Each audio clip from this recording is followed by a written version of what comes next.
আসসালামু আলাইকুম ওরহমতুল্লাহি বরাকাত। আশা করি আপনারা সবাই ভালো আছেন। আজকের সুন্নতের ভান্ডারের ক্লাস, অর্থাৎ এই ক্লাসে আমরা সুন্নত নিয়ে আলোচনা করি সপ্তাহে একদিন। আজ আমাদের মজমুন ছিল যে মাসনুন দোয়া নিয়ে মশ করব। এর আগে একটি ক্লাসে আমাদের মাসনুন দোয়া নিয়ে কিছু মশ করা হয়েছিল। আজকেরও আমরা সেই মাসনুন দোয়া নিয়ে মশ করব এবং আলহামদুলিল্লাহ তার থেকে রেজাল্ট পেয়েছি যে দোয়ায়ে সানা নিয়ে মশ করিয়েছিলাম, রুকুত তাসবি আর সেজদাত তাসবি। তো আলহামদুলিল্লাহ অনেক ভাই খুব শুদ্ধ, একদম শুদ্ধ, যেরকম মশ করিয়েছিলাম ওই রকমই সাপোর্টকে শুনিয়েছে।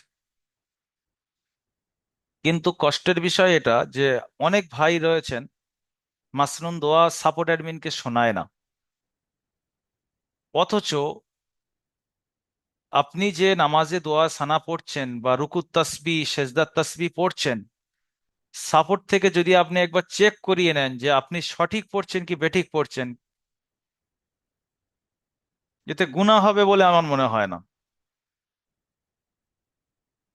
আপনি তো নামাজে গিয়ে সুবহান রাব্বিয়াল আযীম পড়েন, কিন্তু কেন চেক করান না সাপোর্ট অ্যাডমিনকে? সাপোর্ট অ্যাডমিনের আপনি শুনিয়ে রাখেন না সকাল থেকে সন্ধ্যা পর্যন্ত? কি যতটুকু সময় পাচ্ছেন আপনি একটু মশ করার পরে যদি শোনান, ভুল আর ঠিক যদি হয় সেটা বলে দেবে, যে ঠিক হলে আলহামদুলিল্লাহ, ভুল হলে যদি যেটা বলে দেবে সেটা আবার আপনি কারেকশন করবেন, সেটা শুদ্ধ করার চেষ্টা করবেন, করার পরে আবার আপনি সেটা শুদ্ধ করে নেবেন।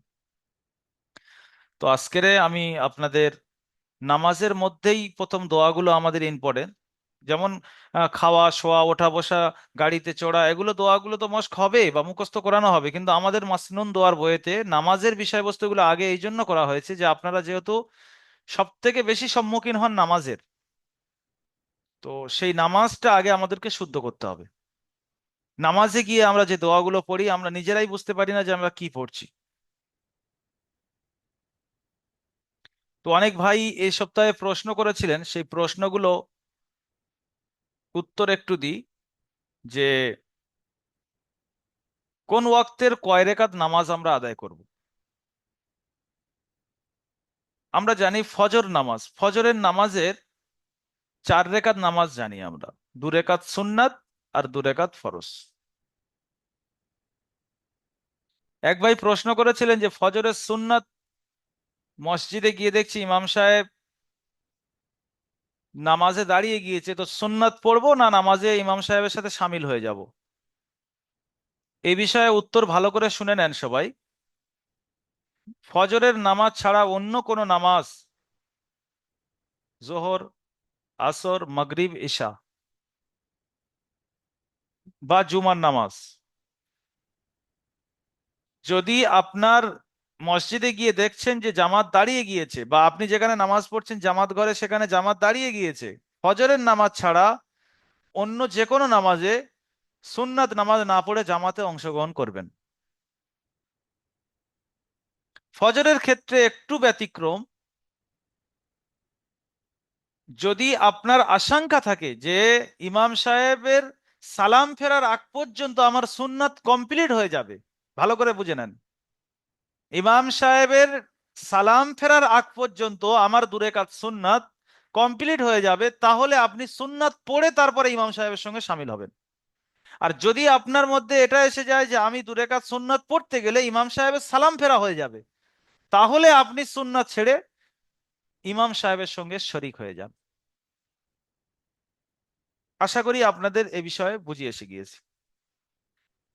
এখন প্রশ্ন হলো আরেকটা ভাইয়ের, যে আমরা ইমাম সাহেবের পিছনে যে নামাজগুলো পড়ি, কিছু নামাজ আছে আস্তে কেরাত হয়, যেমন জোহর, আসর, এগুলো ইমাম সাহেব আস্তে কেরাত করেন।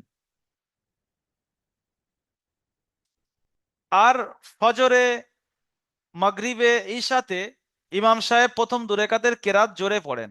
তো আমরা যখন একা নামাজ পড়বো ওগুলো কি আস্তে পড়বো না জোরে পড়বো? তো এর উত্তর হলো, একাকী নামাজ যখন পড়বো, সেটা সিররি নামাজ হোক বা জেহরি নামাজ হোক, যদি আপনার পরিস্থিতি থাকে জেহরি নামাজে জোরে পড়ার তাহলে পড়বেন, না হলে আস্তে পড়তে পারেন। আস্তে না, আস্তে যেগুলো সেগুলো তো আস্তে পড়তেই হবে। কিন্তু যেগুলো জোরে আছে, যখন একা নামাজ পড়বেন, তো সেই ক্ষেত্রে আপনি আস্তেও পড়তে পারেন, জোরে পড়ার পরিস্থিতি থাকলে জোরেও পড়তে পারেন, কোনো অসুবিধা নেই।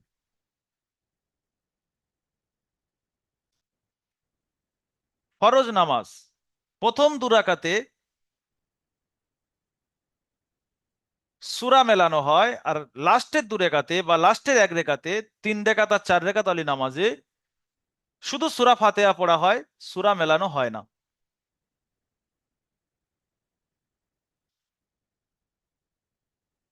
উদাহরণস্বরূপ জোহরের 4 রেকাত ফরজ নামাজ আপনি একা পড়ছেন, প্রথম দুরেকাতে সূরা ফাতিহার সঙ্গে সূরা মেলাবেন, যে কোনো একটা সূরা প্রথম রেকাতে মিলালেন, আর দ্বিতীয় রেকাতেও যে কোনো একটা সূরা মিলালেন। মাগরিবের নামাজে 3 রেকাতে প্রথম 2 রেকাতে সূরা মেলাবেন, লাস্টের এক রেকাতে আর সূরা মেলাতে হবে না।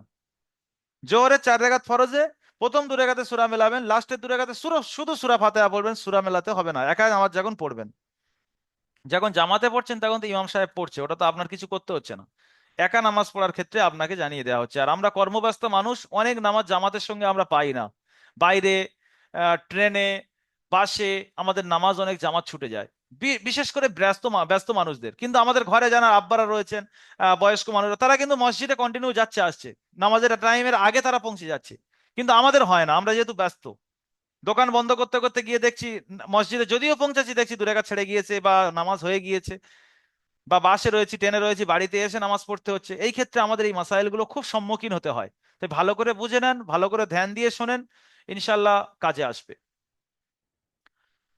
তাহলে এই বিষয়টা আপনারা বুঝতে পেরেছেন যে 2 রেখাত নামাজে তো 2 রেখাতে সূরা মেলাতে হচ্ছে, 3 রেখাত নামাজে প্রথম 2 রেখাতে সূরা মেলাবেন, লাস্টের এক রেখাতে সূরা মেলাবেন না। ফরজের ক্ষেত্রে বলছি, বিতির নামাজের সাথে আবার করবেন না, বা সুন্নত নামাজের সাথে এটা জোড়াবেন না। সুন্নত নামাজে 4 রেখাত নামাজে 4 রেখাতেই সূরা মেলাতে হয় সূরা ফাতিহার সাথে।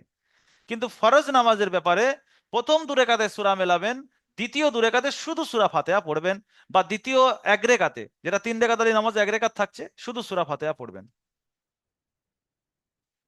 এখন এক ভাই প্রশ্ন করেছেন যে সূরা ফাতিহা যখন পড়ে নিচ্ছি প্রথম রেখাতে, তো আউজ বিল্লাহ পড়ছি, বিসমিল্লাহ পড়ছি, তারপর সূরা ফাতিহা, তারপর যে সূরাটা মেলাবো মধ্যখানে বিসমিল্লাহ পড়বো না পড়বো না?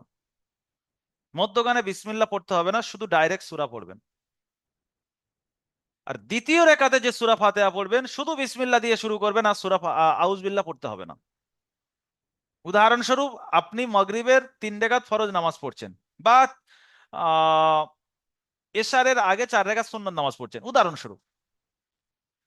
যখন আপনি সানা পড়ছেন, তারপরে আপনি সূরা ফাতিহার পড়ার আগে আউজবিল্লাহ বিসমিল্লাহ দুটোই পড়বেন, তারপরে সূরা ফাতিহা পড়বেন, তারপরে বিসমিল্লাহ ছাড়া কোনো একটা সূরা মেলাবেন, মনে করেন সূরা নাস বা সূরা ফালাক মেলালেন। দ্বিতীয় রেখাতে উঠে আর আউজবিল্লাহ হবে না, এবার ডাইরেক্ট বিসমিল্লাহ হবে সূরা ফাতিহার আগে। তারপরে যখন সূরা মেলাবেন, সূরা মেলানোর জায়গায় বিসমিল্লাহ পড়তে হবে না, অসুবিধা নেই। বিসমিল্লাহ কিতাবে এসছে, বিসমিল্লাহ নেই। আশা করি এই বিষয়টা আপনারাও বুঝতে পেরেছেন। একটা প্রশ্ন এসেছিল সামিয়াল্লাহু লিমান হামিদার ব্যাপারে।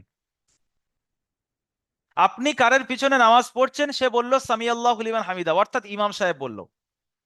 আপনি কিন্তু সামিয়াল্লাহু লিমান হামিদা বলবেন না, ওটা ইমাম সাহেবের কাজ। আপনার কাজ হলো রব্বানা লাকাল হামদ। তারপরে যে দোয়াটা রয়েছে হামদান কাসিরান তয়্যিবান, এটা তো আপনাদের মসনুন দোয়াতে যারা আগে চলে গিয়েছেন মুখস্থ করে নিয়েছেন, যারা পিছনে আছেন আস্তে আস্তে আসবে, একটা একটা করে সপ্তাহে দেওয়া হচ্ছে, এসে যাবে। যদি আপনি নামাজ পড়ান তাহলে ইমাম সাহেব আপনি, তাহলে আপনি কি বলবেন? আপনি সামি আল্লাহ লিমান হামিদা বলবেন, রব্বানা লাকাল হামদ আপনার বলতে হবে না। তাহলে ইমাম সাহেবের কাজ শুধু সামি আল্লাহ লিমান হামিদা, আর মুক্তাদির কাজ, অর্থাৎ যে পিছনে নামাজ পড়ছে তাকে মুক্তাদি বলা হয়, তার কাজ হলো শুধু রব্বানা লাকাল হামদ বলবে। বাকি দোয়াটা কিন্তু দুজনের আছে, ইমাম সাহেবেরও আর মুক্তাদিরও। রব্বানা লাকাল হামদের পরে যে দোয়াটা পড়ি হামদান কাসিরান তয়্যিবান, এটা ইমাম সাহেব সামি আল্লাহ লিমান হামিদার বলার পরে বলবেন, আর আপনি রব্বানা লাকাল হামদ বলার পরে বলবেন। এই বিষয়টাও আপনারা ক্লিয়ার? এই কয়েকটা জিনিস বললাম, এই কয়েকটা জিনিসের উপরে যদি কারের প্রশ্ন থাকে, একটা দুটো প্রশ্ন নেবো, সবাই হাত তুলবেন না, দেখবেন একজনের প্রশ্নেতে হয়তো দুজনের তিনজনের উত্তর ক্লিয়ার হয়ে যাবে। আচ্ছা, হাসানুজ্জামান ভাই আপনি হাত তুলেছেন, বলেন কি বুঝতে পারেননি? বলছি হুজুর, জোহরের 4 রাকাত নামাজ পড়ার সময়তে যদি 2 রাকাত ছুটে যায়, তারপরে 2 রাকাত পর 2 রাকাত নামাজ আমি লাস্টের 2 রাকাত পাই আমি, তাহলে কি সে নামাজে কি আমাকে আলহামদুলিল্লাহ সূরা পরে সূরা মেলাতে হবে? জি, এই বিষয়টা তাহলে আমি বলে দিই। আমরা যে নামাজটা ইমাম সাহেবের সাথে পেয়েছি, সেটা তো তৃতীয় এবং চতুর্থ রেখাত পেয়েছি। সেই নামাজে ইমাম সাহেব শুধু সূরা ফাতিহা পড়েছেন, সূরা মেলায়নি। তাহলে আমাদের রেকাতের দিক থেকে লাস্টের দিক থেকে পেয়েছি, তাহলে প্রথম 2 রেকাত আমাদের ছেড়ে গিয়েছে। তাহলে আমাকে যে ইমাম সাহেবের সালামের পরে উঠে যে নামাজটা আদায় করছি, ওটা আমি প্রথম রেখাত দ্বিতীয় রেখাত আদায় করছি। তো প্রথম রেখাতে যেহেতু সূরা মিলানোর আছে, তাহলে আমাকেও সূরা মেলাতে হবে। দ্বিতীয় রেখাতে যেহেতু সূরা মেলানোর আছে, তাহলে দ্বিতীয় রেখাতেও মেলাতে হবে।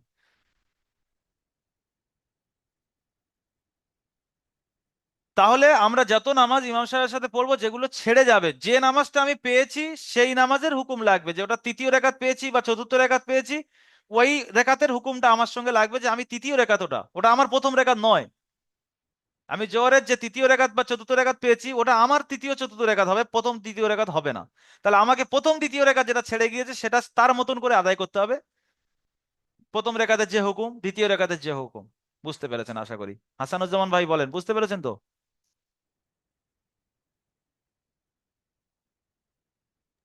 হ্যাঁ, এবার পরিষ্কার বুঝতে পারছি। জি। আচ্ছা, এতগুলো প্রশ্ন থাকলে কি করে হবে? তাহলে আমি আগে বাড়তে পারবো কি করে? আচ্ছা, শফিকুল ইসলাম ভাই বলেন। জি, আসসালামু আলাইকুম হুজুর। ওয়ালাইকুম আসসালাম রহমতুল্লাহ বরকাত। হুজুর, আমার মানে ইমাম সাহেবের পেছনে যখন নামাজ পড়ছি, ইমাম সাহেব যখন মানে পড়ছে, তারপরে রাব্বানা লাকাল হামদ পড়ছি, আমি কিন্তু সামি আল্লাহু লিমান পড়ছি, এর ক্ষেত্রে কি আমার গুনাহ হবে? না না না না, এটা গুনার কোনো জিনিস না। এটা মাসাইল জানলেন, যেটা আমি বললাম সেটা আমল করবেন, পিছনে যা করেছেন ছেড়ে দেন। সামনে আমি যেরকম বলেছি এরকম করার চেষ্টা করবেন, কেমন? জি, আরো যে সূরা ফাতিহা পড়ার পরে আমি যে দ্বিতীয় সূরা মিলাচ্ছি, হুম। তখন আমি বিসমিল্লাহ পড়ছি আর কি, এটা আর কি এখন আজকের জানলাম থেকে, যদি তাহলে আর হ্যাঁ পড়বো না। আজকের থেকে পড়বেন না, এর আগে যা করেছেন করেছেন, কোনো অসুবিধা নেই, ঠিক আছে? হুম, ঠিক আছে। ঠিক আছে, চলেন আনমিউট মিউট করে নেন। আপু মিয়া ভাই বলেন।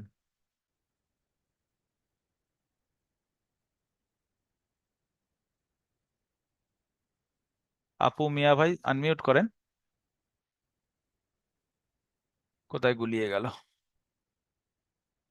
আচ্ছা, সেলিম উদ্দিন ভাই বলেন।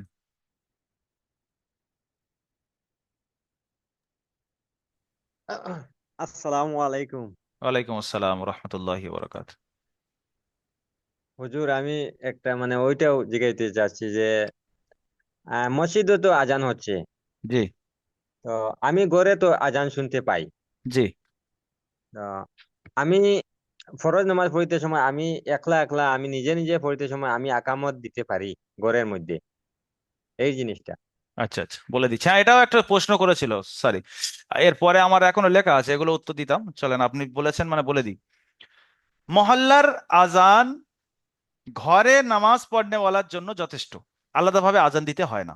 মহল্লার মসজিদে যে আজান হচ্ছে, সেটা আপনি কানে শোনেন বা নাই বা শোনেন, আপনার মহল্লার, আপনি যে এলাকায় রয়েছেন সেই এলাকার মসজিদে যে আজান হয়েছে, আপনার রুমে নামাজ পড়নেওয়ালাদের জন্য, আপনার জন্য, বা কারখানায় নামাজ পড়নেওয়ালার জন্য ওই আজানটাই যথেষ্ট, আলাদা করে আজান দিতে হবে না। না হুজুর, এখন আমি কথা হলো আজান, একামত। আরে ভাই, আমি আজানের কথা বলছি না আরে হুজুর, ভাই, যে আমি রোকেন না। ঘরে আমি এরা হুজুরের থেকে মাথা ছাপা এই জন্য। এখন কথা হলো ইকামতের ব্যাপার। আমরা ইকামত দেবো কিনা। ইকামতের ক্ষেত্রে যখন আমি একা নামাজ পড়ছি বা আমার রুমে বা কারখানায় জামাতের সঙ্গে পড়ছি, সেই ক্ষেত্রে উত্তম হলো এটা যে আপনি একামত দেবেন। যেমন আমরা অনেক সময় একাডেমিতে জামাত করি, এটা তো আর কোনো মসজিদ নয়, একাডেমির হুজুররা মিলে সবাই মিলে জামাত করে আমরা নামাজ পড়ছি। তো আমরা একামত দিই কিন্তু আজান দিই না। যেহেতু আমরা জামাত করে নামাজ পড়ছি, তো আমাদেরকে একামতটা দিতে হবে। একামত দেওয়া উত্তম। যদি আপনি ছেড়ে দেন, তাহলে একটা সুন্নাত আপনি ছেড়ে দিলেন, গুনাহ হবে না। হয়তো একামত ছাড়া আপনি নামাজ করছেন, তাও হয়ে যাবে, কোনো অসুবিধা নেই। কিন্তু একামত দেওয়াটা না দেওয়ার থেকে উত্তম। এবার বলেন কি বলছেন। না হুজুর, আমি আবার আপনার লগে মাতিলাম যে আমার দোষ হয়েছে এটা আর কি। আমরা যখন কোনো জিনিস বয়ান করি তো গোড়া বেঁধে বয়ান করতে হবে না, হয়তো আজানটা ছেড়ে দিয়ে শুধু একামতটা বলছি না, আজান একামত দুটো ধরে নেবো আমি। আর বলেন, আরো কোনো প্রশ্ন আছে? অসুবিধা নেই। আর আরেকটা মানে দোকানের মধ্যে গেলে এই যে মানুষগুলা কয় যে আমরা বন্দি করছি না, এই জিনিসটা কিটা? আমি তো জানি বিসমিল্লাহ। কি বলছেন? আহ, দোকানদারি মানুষ যারা আছে যে জি। সকালবেলা জিনিস লোয়াত গেলে কয় যে আমি বন্দি করছি না, এখন তো আমি বাকি দিতে পারবো না। এইটা সে- আমরা সেটা তার ব্যক্তিগত ব্যাপার, সে বাকি দিতে পারে না দিতে পারে, আপনি জোর করে তার কাছে বাকি নেবেন? হ্যাঁ, তার বাপের মাল, সে যদি বাকি বলে যে আমি বাকি দেবো নি, তো আপনি করবেন নাকি? সে বউনি হোক আর বিনা বউনি হোক, তার বউ থাক আর না থাক, সব ক্ষেত্রে সে তার ইচ্ছা। ঠিক আছে। ওই ওটা ও ব্যাপারটা আমি বলিনি আর কি, ও ব্যাপার সাইড। আমি যে মাসাইলগুলো বয়ান করেছি তার মধ্যে কি বুঝতে পারেন সেগুলো, আউট মাসাইল কেউ বললে কিন্তু ঝাড় খাবেন, হাত তুলে রেখেছেন আর উল্টো পাল্টা মাসাইল জিজ্ঞাসা করছেন না। আমি যেগুলো বর্ণনা করেছি বুঝতে পারেননি তার মধ্যে থেকে প্রশ্ন করবেন। যদি নতুন কোনো প্রশ্ন হয় আমার হোয়াটসঅ্যাপে প্রথমে করতে হবে, আমি এখান থেকে উত্তর দেবো না, আমি খাতায় লিখে সামনে সপ্তাহে দেবো। যে বিষয়গুলো বর্ণনা করেছি এই বিষয়গুলো ক্লিয়ার, যদি সবগুলো একসাথে শিখতে চাই শিখতে পারবো না। একটা একটা বিষয় ধরে শিখে শিখে আমাদেরকে আগে বাড়তে হবে। ওই জন্য নতুন কোনো প্রশ্ন খাড়া করবেন না, যদি আমি যেগুলো বয়ান করেছি এইগুলোর মধ্যে কোনো না কেউ বুঝতে পারেন সেগুলো প্রশ্ন করবেন।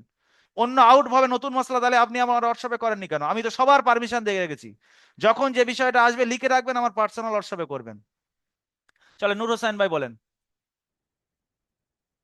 আসসালামু আলাইকুম হুজুর। ওয়ালাইকুম আসসালাম রহমতুল্লাহ। বলছি, যদি জুম্মার নামাজ পড়তে যদি লেট হয়, এক রাকাত নামাজ হয়ে যায়, তাহলে পরে নামাজটা কিভাবে পড়বো ওইটা? একটা লাইভ আমি দিয়ে দেবো, পুরো লাইভটাই দেখবেন। গত লাইভে এই জুমার নামাজের ব্যাপারে বিস্তারিত আলোচনা আছে, আজকের লাইভে করবো না, নিশ্চয়ই ছিলেন না আপনি। কি আর আলোচনা হয়েছে কিনা বলেন আপনারা।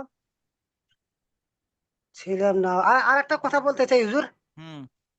মানে আগের ক্লাসে আমি ছিলাম না তো, মানে যে বইটা আপনি দিয়েছেন ওইখানে দুই সাজদার মাঝে যে রাব্বিক ফিরলি বলে, হুম। আর অন্য অন্য জায়গায় দেখি আবার আল্লাহ হুম্মা মাগ ফিরলি বলে। তাহলে কোনটা পড়বো তাহলে? দুটোই পড়বেন, যেটা আপনার ইচ্ছা পড়ে নেবেন, কোনো অসুবিধা নেই। আল্লাহুম্মাগ ফিরলি পড়েন, রব্বিক ফিরলি পড়েন। রব্বিক মানে কি? এ আল্লাহ। আল্লাহুম্মা মানে এ আল্লাহ।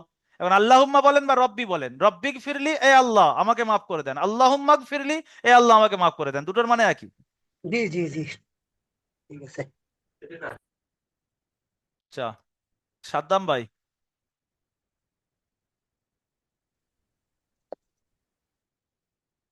আনমিউট করেন, ফের মিউট হয়ে গেছে।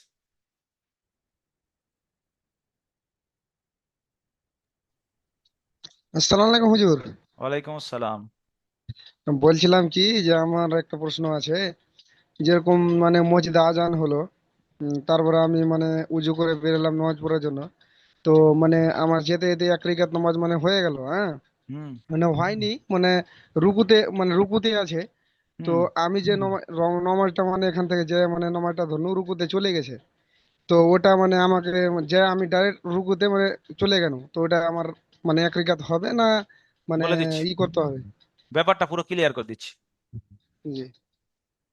অনেক সময় জামাত হয় অনেক বড়, আমরা ইমাম সাহেবকে দেখতে পাই না, যেমন জুমার নামাজ, ঈদের নামাজ। আর অনেক সময় জামাত হয় অনেক ছোট, যেমন মসজিদে ওয়াক্তের নামাজ, দু কাতার তিন কাতার, ইমাম সাহেবকে আমরা চোখে দেখতে পাই। জামাতের দুটো সুরাত, একটা হয় অনেক বড় জামাত, ইমাম সাহেবকে দেখতে পাওয়া যায় না, আমরা অনেক পিছনে থাকি আর ইমাম সাহেব অনেক সামনে থাকে। আর একটা হয় ইমাম সাহেবের দেখতে পাচ্ছি। এই ক্ষেত্রে মাসাইল জানা দরকার, যে আমরা রাকাত পেয়েছি কি পাইনি বুঝবো কিভাবে। ইমাম সাহেব রুকুতে রয়েছে আর আমি গিয়ে সামিল হয়েছি, যদি ইমাম সাহেবকে আমি দেখতে পাচ্ছি না, সামি আল্লাহ, আল্লাহ শব্দের উচ্চারণ হয়ে গিয়েছে, তাহলে আপনি রেকাত পেলেন না। যদিও আপনি হ্যাট হয়ে গিয়েছেন কিন্তু আপনার হবে না। আপনি আল্লাহু আকবার বলে যদিও হ্যাট হয়ে গিয়েছেন, কিন্তু ইমাম সাহেব তার আগে সামি আল্লাহ বলে দিয়েছে, ওই ক্ষেত্রে আপনার রেকাতটা পাওয়া হলো না। ইমাম সাহেবের সঙ্গে আপনি রুকু করেন, সেজদা করেন, সব করেন, কিন্তু শেষে আপনাকে ফের ওই রেকাতটা আদায় করে দিতে হবে। যদি বড় জামাত হয় এই, এটা বড় জামাতের ক্ষেত্রে বললাম। যদি ছোট জামাত হয়, ইমাম সাহেবের মাথা যদি উঠে যায়, অনেক সময় ইমাম সাহেবরা, এটা ইমাম সাহেবের যদিও ফলস, কোমেলমির কারণে করে থাকে, পুরো সোজা হয়ে দাঁড়িয়ে বলছে সামি আল্লাহু লিমান হামিদা, মাসাইল জানে না। অনেক ইমাম সাহেব এরকম করে, আমি যাদেরকে দেখি তাদের বলে দিই। মাসাইল না জানার কারণে কি করে, পুরো রুকু থেকে সোজা হয়ে গেছে, সোজা হয়ে বলছে সামি আল্লাহু লিমান হামিদা। চলবে না। মাথা তোলা শুরু হবে, সামি আল্লাহ বলা শুরু হবে। আপনারা যারা নামাজ পড়ান শুনে নেন ভালো করে, যারা না রুমে নামাজ পড়ান, রুকুতে আমি এই সোজা হয়ে আছি, মাথা উঠছে তো সামি আল্লাহর সঙ্গে উঠবে, সামি আল্লাহু লিমান হামিদা, আমি সোজা হয়ে গেলাম। না হলে সোজা হয়ে দাঁড়িয়ে বলছে সামি আল্লাহু লিমান হামিদা, অনেক মুক্তাদির নামাজের বেকার হয়ে যাবে পুরো। যদি ইমাম সাহেবকে আপনি দেখতে পাচ্ছেন ছোট জামাত হয়, যদি ইমাম সাহেবের মাথা ওটা শুরু হয়ে গেছে আর আপনি তারপরে ঝুঁকছেন আল্লাহু আকবার বলে, আপনার রেকাতটা ছেড়ে গেল। চাই ইমাম সাহেব সামি আল্লাহ বলুক আর নাই বলুক, আপনি ইমাম সাহেবকে দেখছেন মাথা তুলে নিচ্ছে, তার মানে আপনার আর রাকাত পাওয়া যাবে না। দুটো জামাতের মধ্যে ডিফারেন্স দেখলেন, একটা ইমাম সাহেবকে দেখতে পাচ্ছিলেন আর একটা ইমাম সাহেবকে দেখতে পাচ্ছেন না। এই ক্ষেত্রে সব থেকে ভালো, আপনার যখন কনফিউজ হবে ওই রেখাতটা দ্বিতীয়বার আদায় করে দেবেন। যখন দেখছেন যে ইমাম সাহেবের মাথা উঠে গেছে কিনা, সামি আল্লাহ হয়ে গেছে কিনা, যখন দেখছেন গায়ে গায়ে ঘেসে গিয়েছে আপনার আল্লাহু আকবার আর ওনার সামি আল্লাহ, তখন ওই রেখাতটা ফের আদায় করে দেবেন, ভালো হবে। না হলে দেখা যাচ্ছে নামাজটাই বেকার হয়ে যাবে। আপনার এক রেখাত ছেড়ে গিয়েছে, মানে 4 রেখাত আলা নামাজ আপনি 3 রেখাত পড়েছেন, পড়ে মনে করছেন এক রেখাত ছেড়ে গেল, আর এক রেখাত যদি সবার সামনে আদায় করি কেরাম একটা মান সম্মানের ব্যাপার, অনেকে এটা মান সম্মানও মনে করে যে আমার এক রেখাত জামাতের সাথে ছেড়ে গেছে মানে লোক দেখলে কি বলবে, তার চেয়ে ভালো সালাম ফিরে দিই ইমামের সাথে, অথচ এক রেখাত আপনার ছেড়ে আছে। এটা কোনো মান সম্মান টান সম্মান কিছু না। আরে আমার কাজের কারণে আমি একটু দেরিতে এসেছি, আপনারা একটু আগে এসেছেন, আপনারা পুরো জামাতটা পেয়েছেন, আমার এক রেখা ছেড়ে গেছে, এটা আবার কি যায় আসে। এই ক্ষেত্রে আমি আমার ওস্তাদের পাশে একবার মানে ইত্তেফাকান নামাজ পড়ি, তো উনি আর আমি সেম টেম টাইমে এসেছি। তো দেখলাম ইমাম সাহেব ওঠার আগে হুজুর চলে গেল, কিন্তু সামি আল্লাহ বলেছিলেন। হুজুর দেখছি লাস্টে ওই রেকাতটা পুরো, আমি দেখলাম যে হুজুরের জামাত শামিল পেয়ে গেছে হুজুর, তারপরেও দেখছি রেকাতটা আদায় করে দিচ্ছে। মানে ওখানে হুজুরের সন্দেহ হয়েছে, রেকাতটা পেলাম কি পেলাম না, চলো না আদায় করে দিই। এই ক্ষেত্রে যখন দেখবেন আপনার মোসাবা এসে যাচ্ছে, সন্দেহ এসে যাচ্ছে, সন্দেহ জায়গাটা আপনি ক্লিয়ার করার জন্য রেকাতটা পুরো আদায় করে দেবেন। আর যখন একদম কনফিডেন্স না আমি রেকাতটা পেয়েছি, আমি ইমাম সাহেব সামি আল্লাহ বা মাথা তোলার আগেই আমি চলে গিয়েছি, সেই ক্ষেত্রে আপনার রেকাতটা পুরো, মানে আপনার পুরো একদম এতমিনান আপনি, বা একদম বিশ্বাস আপনার যে আপনি রেকাত পেয়েছি, সেই ক্ষেত্রে আর আদায় করার দরকার নেই। আর যখন দেখছেন সন্দেহের মধ্যে পড়েছেন, রেকাতটা আদায় করে দেন, যে আমি পাইনি, বাস। সন্দেহের মধ্যে গেছে মানে বাদ।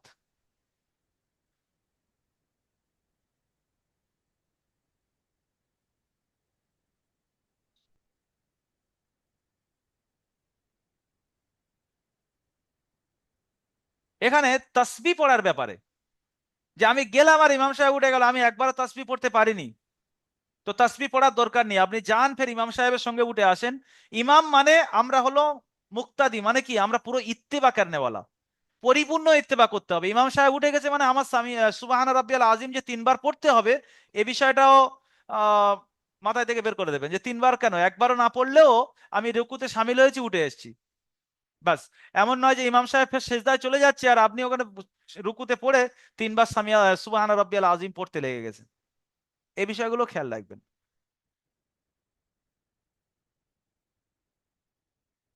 হ্যাঁ, এই সময় একটা জিনিস হয়, যে অনেক ভাই মনে করছে রুকুটা তো পেলাম না, ফালতু কি জন্য এক্সট্রা হুজুরের সাথে ফের সেজদাতে যাব, মানে ইমাম সাহেবের সাথে। ও দাঁড়িয়ে থাকে সাইডে, কাঠ হয়ে দাঁড়িয়ে আছে, ইমাম সাহেব দুটো সেজদা কমপ্লিট করে উপরে উঠছে, তারপরে উনি ফের কি করছেন, আমাদের সামিল হচ্ছেন না। আপনি গিয়েছেন, রেকাত ছেড়ে গিয়েছে, তা কি আছে, ওই ইমাম সাহেবের সঙ্গে রুকু ছেড়ে গিয়েছে, গেছে সেজদাতে চলে যান, গিয়ে দুটো সেজদা করেন। বা ইমাম সাহেব একটা সেজদাতে আছে, আপনি এসে দাঁড়িয়ে আছেন, চুপ করে দাঁড়িয়ে আছেন, ইমাম সাহেব উঠলে তবে আল্লাহ আকবার বলে নিয়ত করবেন। কেন, ইমাম সাহেব সেজদায় আছে, আপনিও ডাইরেক্ট নামাজে মসজিদে ঢুকেছেন মানে ডাইরেক্ট সেজদাতে চলে যান, গিয়ে ইমাম সাহেবের সঙ্গে একটা সেজদা হোক দুটো সেজদা হোক যাই হোক, ওর একাত্র তো আমার পাওয়ার মধ্যে নয়, তবুও মসজিদে ঢুকেছি মানে ইমামের ইত্তেবা করব, তো ইমাম যে হালতে আছে ওই হালতে গিয়ে আমি ইমাম সাহেবের সাথে শরীক হব। এই ব্যাপারটা আশা করি আপনারা বুঝতে পেরেছেন। আচ্ছা, সাদ্দাম ভাইয়ের প্রশ্ন ছিল তো এটা, জি হুজুর, ক্লিয়ার? আরেকটা প্রশ্ন আছে। জি, এটা ক্লিয়ার। আর একটা প্রশ্ন ছিল হুজুর। বলেন। বলছিলাম কি যে আরেকটা প্রশ্ন কি যে যেরকম মসজিদে আমাদের মসজিদে ইমাম থাকছে, তো সময় সময় মনে করে ইমাম মানে থাকে না, ইমাম থাকে না আর পাড়া পরিষদ ওরকম মানে নামাজ পড়ানো বলা মানে কেউ থাকে না। তো ওই ক্ষেত্রে মানে আমরা মোটামুটি জানি কেউ মানে নামাজ পড়াতে চলে যাই। তো নামাজ যে মানে পড়াইতে লাগে, তো পড়াইতে পড়াইতে মানে নামাজের মানে সুরাতের মধ্যে মানে ভুল হয়ে যায়। হুম, ভুল যে হয়ে যায় তো ওটা মানে কিভাবে মানে সংশোধন করতে হবে? কিসে ভুল হয়ে যায়? মানে সুরা সুরা পড়তে পড়তে বীজখানে যে মানে মধ্যখানে যে মানে ভুল হয়ে গেল। বড় আয়াত একটা, ছোট আয়াত তিনটে পড়ার পরে যা ভুল হবে আপনি রুকুতে চলে যাবেন, আর তখন দাঁড়ানোর কোনো জায়গা নেই। বড় আয়াত মানে এটা একটা, ছোট আয়াত তিনটে পড়া যখন হয়ে গেছে, তারপরে যা ভুল হয় হোক গে, যখন দেখছেন আর মোটে পড়তে পারছি না, আটকে গেছে, বেঁধে গেছে, বা আমার দেখছে আর সম্ভব না, পা হাত পা কাঁপা শুরু হয়েছে, তখন এবারে আল্লাহ আকবার রুকুতে যাবেন। হুম। জি, ওটা ক্লিয়ার করতে চাচ্ছিলাম। আচ্ছা। আর একটা জিনিস এখানে হয় যে আমার পিছনে নামাজ হবে কিনা অনেক ভাই প্রশ্ন করে থাকে। দেখেন, যদি আপনার থেকে আপনাকে ইমাম করেছে মানে নিশ্চয়ই যারা আপনার পিছনে আছে আরো গবলেট, তারা দারুল আমাল একাডেমির বা অন্য কোনো একাডেমির মুখ দেখেনে, এখন কোনো সূরা কেরাত মাসলা কোনো মাসলুন দোয়া কিচ্ছু জানে না। তো আপনার থেকে যারা নিচের দরজায় আছে তাদের নামাজ আপনার পিছনে হয়ে যাবে। কিন্তু ওই জায়গায় যদি আমি পৌঁছে যাই, মাসাইল হলো আমাকে তো আপনাকে ইত্তেবা করতে হবে। আমি গিয়ে আপনি নামাজ পড়াচ্ছেন মানে আমি যে আগে আলাদাভাবে পড়বো এটাও পারবো না, ফিরেও আসতে পারবো না। দেখছি সাদ্দাম ভাই নামাজ পড়াচ্ছে, আমার ছাত্র, আমি জানি ওর কতটুকু জানে, তারপরেও ইমামের এত সম্মান রেখেছে আল্লাহ সুবহানাহু ওয়া তাআলা। আহ মাসাইলের রু থেকে বললাম যে আল্লাহ কোরআনের মধ্যে বলেছেন এরকম ভাববেন না। ইমামের আল্লাহ এত সম্মান দিয়েছেন, কিয়ামতের দিন বুঝতে পারবেন ইমামের সম্মানটা কি। সেই রু থেকে মাসাইল তো বেরিয়েছে। বলছে ওখানে ইত্তেবা করতে হবে। আমি যত বড় হুজুর হই না কেন, যে নামাজ পড়াচ্ছে ওনার ইত্তেবা করতে হবে। উনি সালাম ফেরার পরে যে রাকাতগুলো ছেড়ে গেছে সেটা আদায়ও করে দিতে হবে, প্লাস পরে নামাজ আদায় করে দিতে হবে। ওনার সালাম ফেরানোর পরে আমার যে রেখাত ছেড়ে গিয়েছে সেটাও আদায় করে দিতে হবে। কারণ আমি যদি শুরুতে যেতাম তাহলে উনি কি পড়াতো? আমি তো শুরুতে ইমাম হয়ে যেতাম। কিন্তু আমি নিশ্চয়ই লাস্টে গিয়েছি, আমার রেখাত ছেড়েছে, ওনাকে ইত্তেবা করে রাকাতগুলো আদায় করে দিয়ে ফের ফার্দা ফের আলাদা করে ওই নামাজটা আদায় করতে হবে।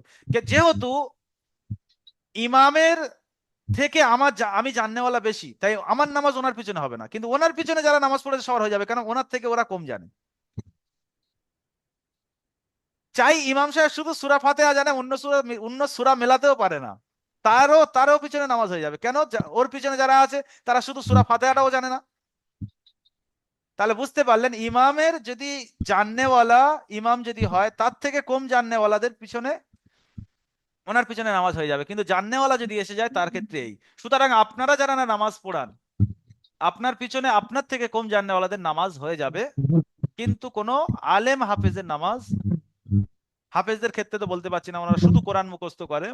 আলিম ওলামাদের ক্ষেত্রে যারা মাসাইলের গেহরাই রাখে, মুফতিয়ানে কেরাম, মুফাসসিরিনে কেরাম, আলিম, যাদের মাওলানা বলা হয়, ওনাদের কিন্তু হুফাজে কেরামেরও কোরআন শুদ্ধতার কারণে ওনারা যে ইমাম হয় এবং বাকি মাসাইল মাদ্রাসায় পড়তে পড়তে ওনারাও জেনে যায় ছোটখাটো মাসাইল, তারপরেও অনেক মাসাইল জানে না, তো ওনাদের পিছনে আওয়ামদের নামাজ হয়ে যাবে।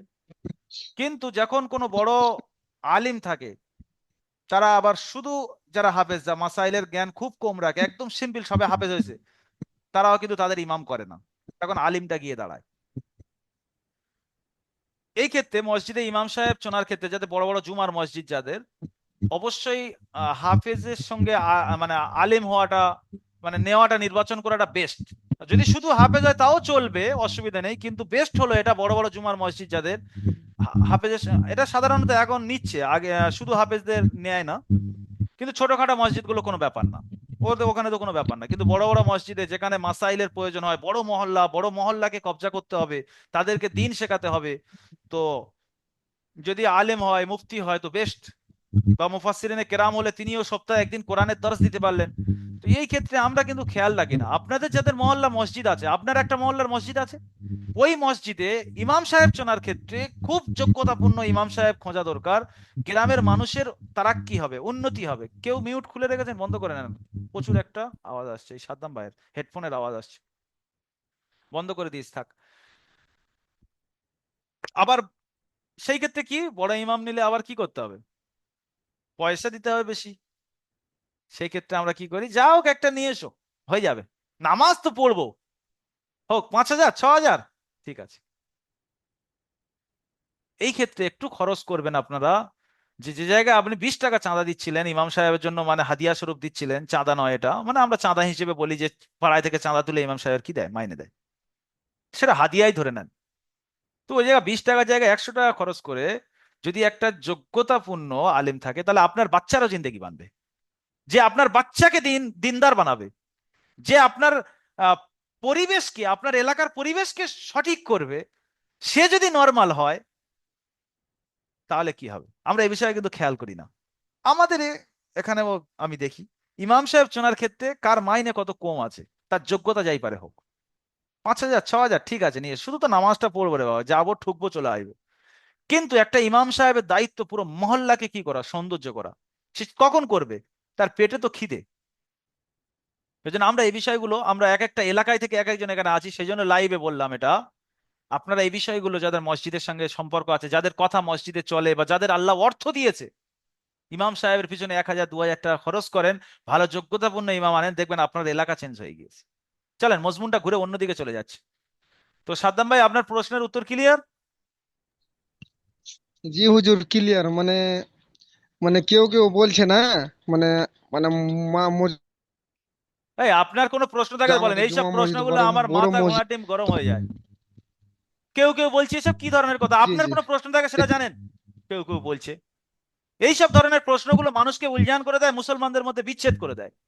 এই অমুক জন অমুক বলেছে, তুমুক জন তুমুক বলেছে। তোমার কি প্রশ্ন আছে বলো, জানার থাকে কিছু বলো। আজকে মুসলমানের না মধ্যে হুজুর, কোনো ওটাই একতা নেই, মুসলমানদের মধ্যে কোনো একসঙ্গে সালাম কালাম হয় না। কি ও হচ্ছে গিয়ে আহলে হাদিস, ওর সাথে সালাম করা যাবে না, অত কি পার্থক্য আছে আহলে হাদিস আর হচ্ছে গিয়ে আহলে সুন্নাতুল জামাতের মধ্যে? কোনো পার্থক্য নেই, একটা আধা মাসাইলের পার্থক্য। সেগুলো আবার যদি দুজনে একই করে তাও কোনো ব্যাপার না, আমরা দেখেছি বিবেচনা করে, আমরা এই জিনিসগুলো বিবেচনা করে দেখেছি যে একটা বলে ফেরকা, সামান্য সামান্য একটুখানি জিনিসের পার্থক্য, অথচ আরে ভাই আপনি মিউট করে নেন, আপনার জন্য একটা বক্সও চলছে। তো অথচ সামান্য সামান্য একটু পার্থক্য, যারা আমরা জাননেওয়ালা আছি, আমরা এই জিনিসগুলো নিয়ে গৌর করে দেখেছি, কোনো ইখতিলাফ নেই, অথচ সাধারণ মানুষ এটা নিয়ে এতটা করে রেখেছে, সালাম কালাম পর্যন্ত বন্ধ করে দিয়েছে। কেউ কবরে খেজুর পাতা গেড়েছে আর কেউ গাড়ে না, এই বিষয় নিয়ে মুসলমানের সঙ্গে কথাবার্তা বন্ধ হয়ে গেছে। অথচ যদি কেউ গেড়ে ওদায় কোনো ব্যাপার না, না গাড়ে কোনো ব্যাপার না।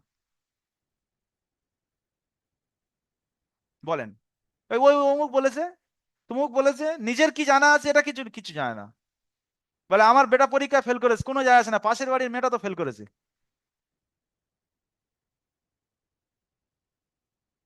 এইসব মেজাজ নিয়ে চলে যাবে না, এগুলো আমার মাথা গরম করে প্রচুর। আচ্ছা, সাদ্দাম ভাইয়ের প্রশ্নের উত্তর ক্লিয়ার? জি হুজুর, ক্লিয়ার। ক্লিয়ার হবে তো, অমুকের প্রশ্ন বন্ধ হয়ে গেছে। না হুজুর, আমি ওটা বলতে চাচ্ছিলাম না। আমি বলতে চাচ্ছিলাম কি, যে মানে আমি মানে যেরকম মানে নামাজটা পড়াতে পড়াতে তো ভুল হয়ে গেল তো, হুম। মানে কেউ বলছে যে না, ওয়ার সাথে বলে একটা কুল আল্লাহ আহাদ, এটা সূরা মানে মিলাতে হবে, মানে ভুল হয়ে গেলে। যদি আপনি যে সূরা পড়ছিলেন সেটা একটা বড় আয়াত বা ছোট 3টে আয়াত হয়নি, তার আগে আপনার ভুল হয়েছে, তো ওই সূরাটা জি আপনি আর আগে পড়তে পারছেন না, এটকে গিয়েছে, ভুলে গিয়েছেন, তখন আপনি কুলু আল্লাহ কেন, যে কোনো অন্য সূরা যেটা আরো ভালো মুখস্থ আছে সেটা পড়বেন। কিন্তু 3 আয়াত হয়ে গিয়েছে, ছোট আয়াত বা বড় আয়াত 1 আয়াত হয়ে গিয়েছে, সেই ক্ষেত্রে আপনার আর অন্য সূরা পড়তে হবে না, আপনি চলে যাবেন, ওটা তো বলে দিলাম আমি। বুঝতে জি পেরেছেন? জি। জি ক্লিয়ার। আচ্ছা,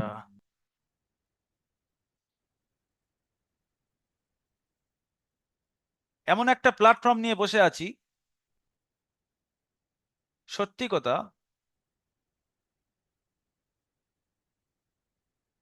অনেক ভাইয়ের অনেক কিছু প্রশ্ন থাকে, সবার প্রশ্নের উত্তর দিতে পারি না, কিন্তু সময়ে সময়ে আমার হোয়াটসঅ্যাপ নাম্বার আপনাদেরকে দিয়ে রাখছি, এতগুলো মানুষের হাত, হবে কি সম্ভব? সারা রাত কেটে যাবে।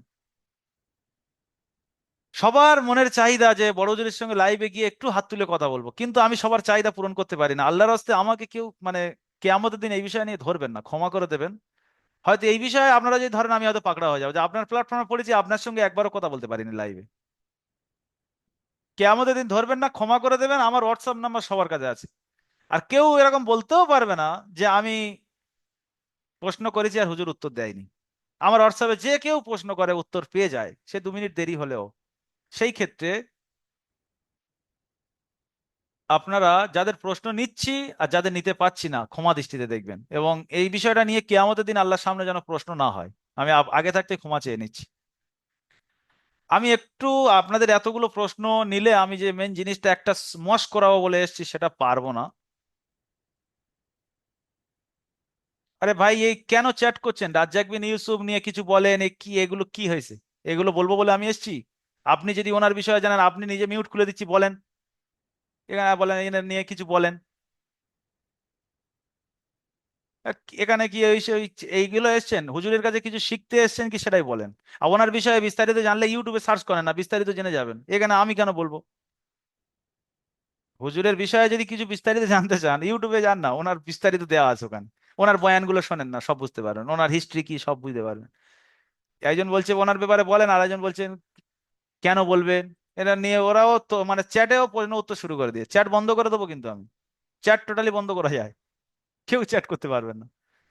আমি যেগুলো বলছি সেগুলোর ওপরে শেখেন, যদি ভালো না লাগে কোনো মাসাইলে, আমার বলা আছে আমভাবে, কোনো মাসাইলে যদি মনে হয় না হুজুরের মাসাইলের সঙ্গে আমার মিলছে না, আমি একলা মানুষ, সব ফেরকার মাসাইল আমি জানি না, চেষ্টা করছি সবাইকে দেওয়ার। যেটা আপনার সাথে মিলবে না সেটা আপনি আমল করবেন না দয়া করে। সেটা আপনি আপনার মসজিদের ইমাম সাহেব বা আপনি যে ইমামের মানেন সেই ইমামের কাছ থেকে একটু জেনে নিয়ে আমল করবেন। আর যদি এই এই মাসাইলটা আপনার মাসাইলের সঙ্গে মিলে যায় আমল করবেন। আমি এটা বলছি না যে আপনারা সবাই আমি যেটা মানি সেটা চলে আসেন। কেউ মালিকের মানবে, কেউ শাফির মানবে, কেউ আবু হানিফার মানবে। সকলের তো আলাদা হবে, সকলের সঠিক। আপনি যাকে মানছেন তাকে সঠিক তারটাই আমল করেন, পরিপূর্ণ তারটাই করবেন। একটা তার একটা আমার এরকম নয়। আর আমি যার করছি আমি পরিপূর্ণ তাই করবো, তাহলে ঠিক আছে, সব জায়গা ঠিক আছে।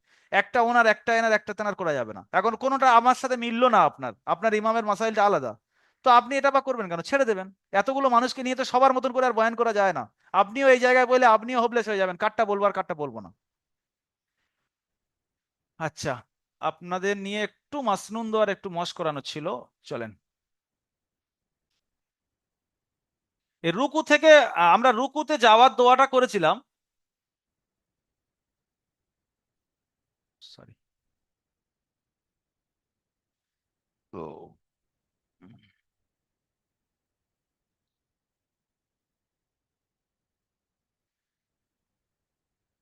আচ্ছা, আমরা মশ করেছিলাম দোয়ায়ে সানা। দোয়ায়ে সানাটা আশা করি সবার ক্লিয়ার। আরো একবার তবু একবার হয়ে যাক রিভাইজ। সবাই আমরা পড়বো মিউট অবস্থায় আমার সঙ্গে পড়তে থাকেন, সবাই মিউট করে নেন। সুবহানাকা, এখানে হাটা একালিপ টান দিতে হবে, বাকি কোনো জায়গায় টান নেই। সুবহানাকা, পড়েন সবাই। বসে থাকলে হবে না, এটা মশ করে নেন। 2-3 সপ্তাহ আগে করেছিলাম, একবার রিভাইজ হয়ে যাক। আচ্ছা, এবারে যখন আল্লাহুম্মাটা এর সঙ্গে মেলাবো, শুধু ছেড়ে দিলে তো সুবহানাক আল্লাহুম্মা, কিন্তু যখন মিলিয়ে পড়বো সুবহানাকাল্লাহুম্মা, এই কাফের সঙ্গে আল্লাহর লামের তাসদিদে মিলবে কাল ল হুম্মা, সুবহানাকাল্লাহুম্মা। পড়েন সবাই পড়েন। হাটা একালিপ টান দেবেন, আল্লাহর লামের উপরে খাড়া যাবার আছে, একালিপ টান দেবেন। সুবহানাকাল্লাহুম্মা ওয়া বিহামদিকা, কোনো টান নেই দেখেন, ওয়া বিহামদিকা ওয়া তাবারাকাসমুকা, এখানে বা আলিফ জবর বা, একালিপ টান দেবেন। ওয়া তাবারাকাসমুকা ওয়া তাআলা জাদ্দুকা, আইন আলিফ জবর আ, একালিপ টান, লাম খাড়া জবর লা, একালিপ টান। ওয়া তাআলা জাদ্দুকা। পড়েন সবাই পড়েন, কেউ বসে থাকবে না, সবাই পড়েন। ওয়া তাআলা জাদ্দুকা ওয়ালা ইলাহা গায়রুক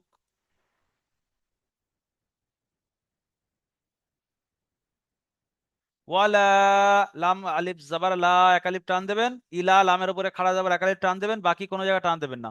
ওয়ালা ইলাহা গায়রুক।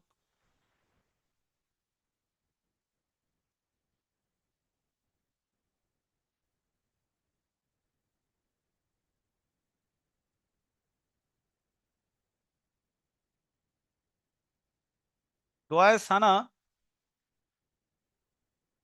কখন পড়তে হয়? যখন ইমাম সাহেবের পিছনে আমরা নামাজ পড়ছি, ইমাম সাহেব আল্লাহু আকবার বলেছে, নিয়ত করেছে, নিয়ত বাঁধার পরে দোয়া সূরা ফাতিহা পড়ার আগে পড়তে হয়, তাই না? বা আমি একা নামাজ পড়ছি, তো সূরা ফাতিহা পড়ার আগে আমি দোয়ায়ে সানা পড়বো, তারপরে আউযুবিল্লাহ বিসমিল্লাহর সাথে সূরা ফাতিহা সূরা মেলাবো। এখন মাসাইল হলো যে ইমাম সাহেব আল্লাহু আকবার বলেছেন, যখন একা নামাজ পড়ছেন তো কোনো ব্যাপার নয়, আপনি প্রথমে আস্তে আস্তে হোক, জোরে জোরে হোক, স্পিড হোক, দোয়ায়ে সানা কমপ্লিট করে তারপরে আউযুবিল্লাহ বিসমিল্লাহ পড়ছেন। কিন্তু ইমাম সাহেবের সূরা ফাতিহা শুরু হয়ে গিয়েছে, সেই ক্ষেত্রে যতদূর পর্যন্ত আপনার দোয়ায়ে সানা গিয়ে পৌঁছাবে ওখানেই স্টপ করবেন, যে আপনার পুরোটা পড়তে হবে এরকম কোনো ব্যাপার নেই। ভালো করে বুঝে নেন, দোয়ায়ে সানা আপনি পড়তে পড়তে সবে অর্ধেক গিয়েছেন আর ইমাম সাহেব বলছে আলহামদুলিল্লাহি রাব্বিল আলামিন, আপনি বলছেন আমার দোয়ায়ে সানাটা মোকাম্মল হয় না, তাহলে তাড়াতাড়ি করে নিন না। যেই ইমাম সাহেব আলহামদু বলবে আপনার স্টপ, যতদূর গিয়েছে, চাই শুরু করেছেন বা শুরু করেননি। এবার আপনি পরে গিয়ে অ্যাড করেছেন আল্লাহু আকবার, ইমাম সাহেব অলরেডি কিরাত করছে বা রুকুতে আছে, আল্লাহু আকবার, তাহলে দোয়ায়ে সানা চলবে না, দোয়ায়ে সানা আর পড়ার নেই। দোয়ায়ে সানা ওই সময় যখন আপনি ইমাম সাহেবের সঙ্গে সঙ্গে সঙ্গে অ্যাড করেছেন ইমাম সাহেবের সাথে, এবং সূরা ফাতিহা পড়ার আগে অ্যাড করেছেন। সূরা ফাতিহা যখন আপনার ইমাম সাহেব আস্তে নামাজ কেরাত হোক বা জোরে কেরাত হোক, এর আস্তে কেরাতে বুঝবেন কিভাবে ইমাম সাহেব সূরা ফাতিহা শুরু হয়েছে, ওটা একটা আন্দাজ করে নেবেন যে আমি এতটা পরে এসেছি মানে ইমাম সাহেবের সূরা ফাতিহা হয়ে গিয়েছে, তার মানে এবার আল্লাহু আকবার বলে শুধু চুপ করে থাকেন, আর কিন্তু ওখানে আপনি পড়তে পারবেন না। কি বলছে আবু, একজন আমাকে ঝাড় দিচ্ছে, মানে মেসেজ করে হোয়াটসঅ্যাপে বলছে, আমি কিন্তু প্রত্যেকবারে ক্ষমা চাই, বলেন আপনারা সবাই জানেন যে আমি যাদের প্রশ্ন নিতে পারি না এখানে হোয়াটসঅ্যাপে বলে দিই না যে হোয়াটসঅ্যাপে প্রশ্ন করবেন, সবাই সম্ভব না, এতগুলো হাত তুলে সবার কি সম্ভব? এই ফিটু ভাই যদি রাগ করে কোনো অসুবিধা আছে? আমি এতজন আছে কার নেবো? একজন বলছে হুজুর আপনি দেখেছি অন্যজন আর নেন, কিন্তু আমার প্রশ্ন তো নেন না, আমি কি করেছি? মানে সে ঝাড় দিয়ে মানে মেজাজ দিয়ে এই কথাটা বলছে আর কি, হ্যাঁ? আমি বলি খোদার কসম খেয়ে বলছি আমি জীবনেও কারের নাম দেখে দেখে নিই না, কেউ এখানে আমার বন্ধু নেই, সবাই আমার বন্ধু, মানে কেউ আমার পার্সোনাল বন্ধু নেই, সবাই আমার বন্ধু, সবাই আমার ছাত্র, সবাইকে আমি সমান নজরে দেখি বলে আল্লাহ তাই আমার দ্বারা হয়তো এই প্ল্যাটফর্ম চালাচ্ছে। যদি কম বেশি নজরে দেখি খোদার কসম, আল্লাহ হচ্ছে কি আমাকে এক লাথি মেরে এখান থেকে বের করে দেবে, দিয়ে অন্য কোনো এর থেকে আমার তো কিচ্ছু জানি না। আমি আজকে একটা বড় হুজুরের সঙ্গে মোলাকাত করতে গিয়েছিলাম, গিয়ে বলছে হুজুর আমার একাডেমিতে আপনাকে একটা ক্লাস নিতে হবে কোরআনের তাফসীর, একটা ক্লাস, বড় মুফাসসির কেরাম, আমার ছাত্ররা আপনার চায়, আপনি যা বলবেন আমি শুনবো, কিন্তু আমার একটা কথা আপনার মানতে হবে, একটা ঘন্টা অন্তত আমার ছাত্রদের কাছে আপনার সামনে বসতে হবে। বড় ওস্তাদ এলে বুঝতে পারবেন, আবেদন ডেকেছে, আসবে ইনশাল্লাহ 1-2 সপ্তাহের মধ্যেই উনি ঢুকবে। তো ওনার বয়ান শুনলে আপনার ফিদা হয়ে যাবেন, এত সুন্দর মানে ওনার তাকরীর, যে কোনো বিষয়বস্তুর উপরে বয়ান করবে, ভালো লাগবে ইনশাল্লাহ, গেহরাই কোরআন হাদিসের মধ্যে ঢুকে যাবে পুরো ইনশাল্লাহ। সেরকম চেষ্টা করছি আপনাদের সামনে বড় বড় হুজুরকে নিয়ে আসা। তো এত যোগ্যতাপূর্ণ বড় বড় আলেম থাকার পরে কেন এখানে আজকে 3,000 ছাত্র আর এই সামান্য একটা ছোট্ট ক্ষুদ্র মাওলানা যেমন আমি, আমাকে দিয়ে কেন করাচ্ছে? যদি আমি না হক আপনাদের হক তালফি করি, মানে আপনাদের হকের উপরে আমি নষ্ট করি, আপনাদের যে হকটা রয়েছে, মাসিক হাদিয়া দিচ্ছেন, একটা খালি ডাব্বা নিয়ে আপনারা এসছেন, সেটা ভরার জন্য এসছেন, আর আমি সঠিকভাবে আপনাদের সার্ভিস দিচ্ছি না, যদি আমার শুধু এখান থেকে উদ্দেশ্য এখলাসিয়াত না থাকে, অন্য কোনো যদি কিছু উদ্দেশ্য থাকে, এইরকম প্ল্যাটফর্ম যত রয়েছে যদি কারোর এখলাসিয়াত না থাকে, আল্লাহ তার দ্বারা এ খিদমত নেবে না, দিন বা দিন বড় করা তো দূরের কথা, ওকে আগে বাড়বে না, কোনোদিন ও প্ল্যাটফর্ম আগে বাড়বে না। কিন্তু প্রতি মাসে আলহামদুলিল্লাহ 1,000, 800, 900 ছাত্র অ্যাড হচ্ছে প্রতি মাসে, এবং দিন বা দিন যে আগে বাড়ছে। এবং আমি যে আপনাদের কাছ থেকে প্রশ্ন নিয়ে এবং আমার হোয়াটসঅ্যাপ যে খুলে রেখেছি যে কি কার প্রবলেম আছে বলেন, আমি আপনাদের প্রবলেম সলভ করার জন্য এখানে বসে আছি। যদি সেটা সামর্থ্যের বাইরে থাকে তো পারবো না, যদি সামর্থ্যের মধ্যে থাকে করার চেষ্টা করব। কারের কাছ থেকে এখনো পর্যন্ত পেলাম না যে হুজুর আপনার সার্ভিসটা একদম নক্কর, বা আপনার সার্ভিসের এটা আমি চাচ্ছি আপনি দিচ্ছেন না। যে যেরকম ভাবে মানে আমি রিভিউতেও নিই আর এটাও বলি যে আমি আপনি আমার সামনে আছেন বলেন নয়, কি আপনার অসুবিধা বলেন, বলছে হুজুর কেউ আজ পর্যন্ত এরকম বললো না যে হুজুর ওই জিনিসটা প্রবলেম। হুজুর আপনি যে সার্ভিস আস্তে আস্তে আপডেট করছেন, আমাদের মনের চাহিদা অনুযায়ী দিচ্ছেন, এটা আপনারাই বলেন। যদি কোনো জায়গায় প্রবলেম থাকে তাহলে আমার হোয়াটসঅ্যাপে বলেন না, ওটা আমি সেই জায়গাটা দেখবো যে ওটা চেঞ্জ করার মতো কিনা। যদি চেঞ্জ করার মতো হয় অবশ্যই চেঞ্জ করব, যে ওই জায়গাটা আপনার প্রবলেম হচ্ছে। আমার সার্ভিস তো এরকম ছিল না, আপনাদেরই দিকে লক্ষ্য করে আপনাদের প্রশ্ন অনুযায়ী চেঞ্জ করতে করতে আজকের এই জায়গায় এসছে। তাহলে কেন আপনারা ক্ষোভ করবেন? সব দিকে তো আমি খুলে রেখেছি। এখন আপনারা যদি আমার উপরে রেগে যান বা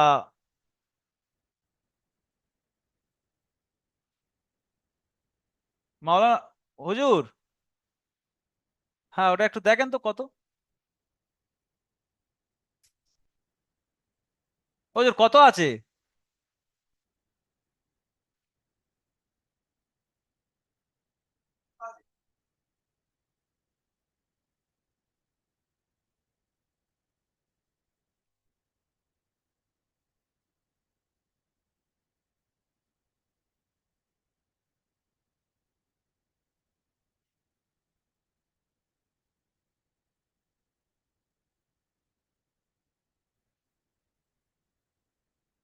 তো যে কথা বলছিলাম, তারপরেও আপনারা কেন রাগ করবেন, ক্ষোভ দেখাবেন?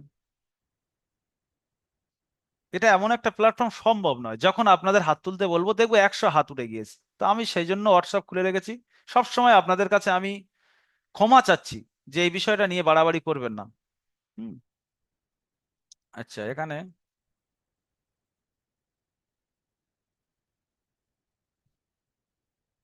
আবু আয়েস ভাই আছে কে? আবু আয়েস ভাই নতুন করে হাত তোলেন তো,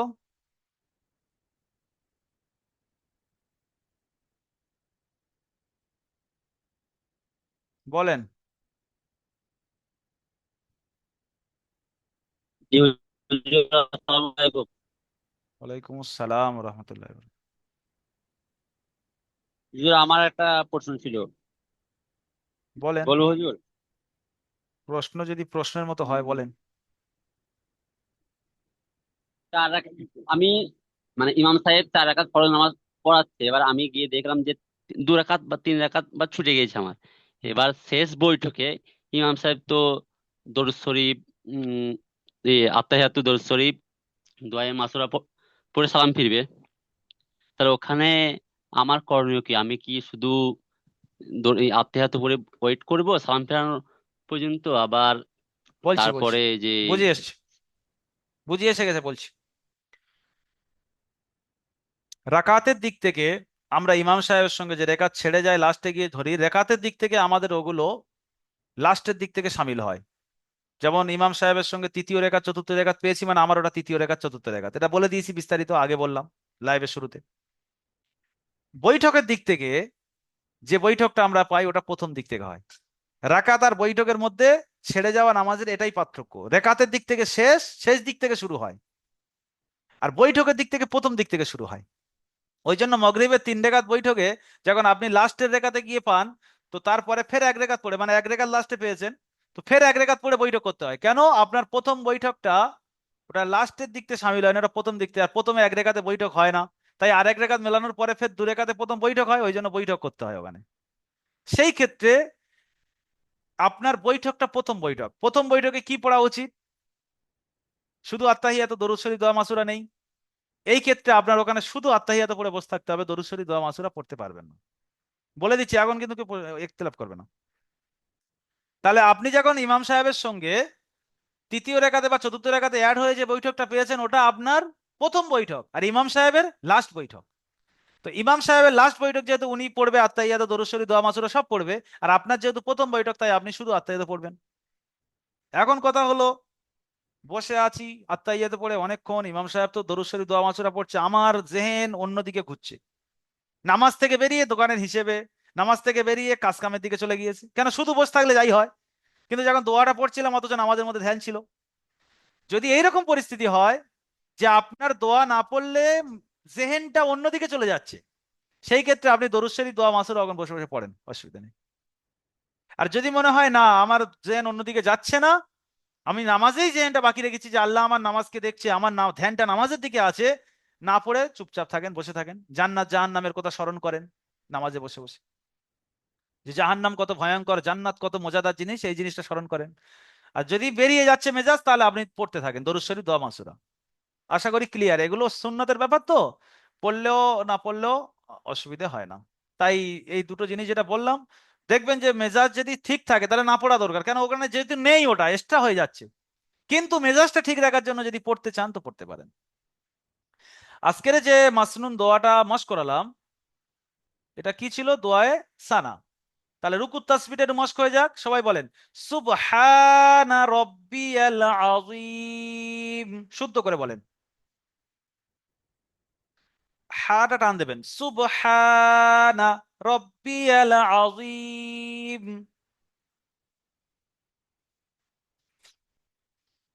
তারপর রুকু থেকে উঠে সামি আল্লাহু লিমান, আচ্ছা রুকুতে ওটা যেটা তাসবিহ, সামি আল্লাহু লিমান হামিদা।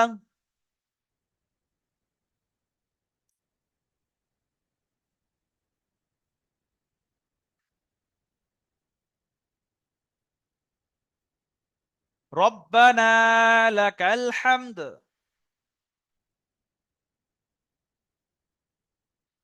সামি আল্লাহু লিমান হামিদা।